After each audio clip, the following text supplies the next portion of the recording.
हजारों साल पहले एशिया महाद्वीप में एक राजवंश रहा करता था जिसे सूर्यवंशी क्षत्रिय वंश के नाम से जाना जाता था। सूर्यवंशी क्षत्रिय वंश से सब घबराते थे, जिन्हें आज के समय में शूद्र चमार कहा जाता है। उनका इतिहास सम्राटों का था, राजाओं का था।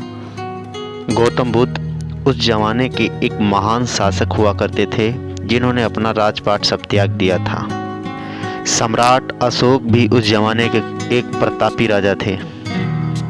चंद्रगुप्त, जिनका शासन बहुत दूर दूर तक फैला था, ये सब महान सम्राट थे और सूर्यवंश के थे।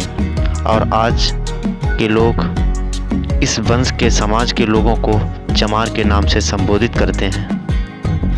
भारत में जनश्रुतियों और लोक कथाओं में चमार को ब्राह्मण का बड़ा भाई कहा जाता है, क्योंकि ब्राह्मण हिंदू धर्म का मुखिया है तो चमार बौद्ध धर्म का मुखिया है।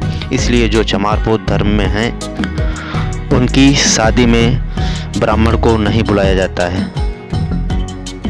रामायण में और कुमार भट्ट की किताब में बुद्ध को शूद्र लिखा गया है, जो असली में चमार को मुख्य रूप से शूद्र माना गया है, क्योंकि चमार वंश के वंशज, जिन्हें पहले सूर्यवंशी कहा जाता था, वे बड़े प्रतापी राजा हुए हैं जिन्हें सम्राट कहा जाता था।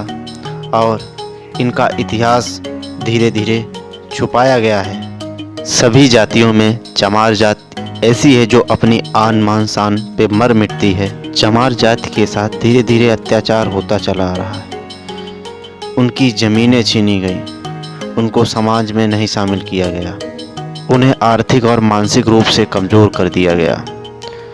चमार जाति से बौद्ध धर्म छीनकर उन्हें धर्म विहीन कर दिया गया और अछूत इसलिए बना दिया गया कि ये बौद्ध धर्म फिर से ना खड़ा कर सकें। इनकी शिक्षा भी छीनी गई, जिससे ये अपना प्राचीन इतिहास ना जान सकें। इनकी शिक्षा पर रोक लगा दी गई। चमार एक राजशाही खून है। इन्हें अनपढ़ इसलिए रखा गया जिससे ये अपने आप को चमार और अछूत समझें। जब ज्ञान ही नहीं होगा तो अछूत तो समझेंगे ही। चमार जाति के लोग अब अपने आप को चमार नहीं मानते, क्योंकि इन्हें जब अपने इतिहास के बारे में धीरे धीरे पता चलने लगा तो ये अपने आप को सूर्यवंशी क्षत्रिय मानने लगे। और ब्राह्मणों में जिस तरह शुक्ल, वर्मा, तिवारी आदि वर्ग सम्मिलित हैं, इसी तरह चमार जाति में भी वर्ग हैं। नुनिया चमार, पासी चमार, हाथी चमार, सुधा चमार आदि वर्ग के लोग आते हैं। बौद्ध धर्म के लोग जीव हत्या से दूर रहते थे। वे जीवों का अत्याचार नहीं करते थे, जीवों पर अत्याचार नहीं करते थे। वो तुरंत मरे हुए जीव का मांस खाते थे, मार कर नहीं खाते थे, इसलिए वो जीव हत्या नहीं करते थे। चंद्रगुप्त भी चमार थे, गोरे और सुंदर थे, जबकि चाणक्य ब्राह्मण था। और काला शब्द को इस तरीके से प्रयोग किया गया है, इसे कहावत के रूप में जाना जाता है।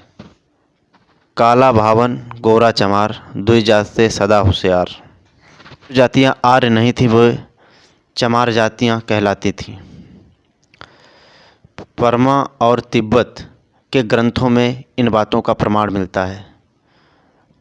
अगर आप पूरा सब कुछ जानना चाहते हैं तो बाबा साहब डॉक्टर भीमराव अंबेडकर की पुस्तक शूद्र किसे कहते हैं, आप इसे पढ़ सकते हैं और पूरा जान सकते हैं। तो आज के वीडियो में इतना ही। मिलते हैं आप लोगों को नेक्स्ट वीडियो में। तब तक के लिए जय हिंद, जय भारत, धन्यवाद दोस्तों।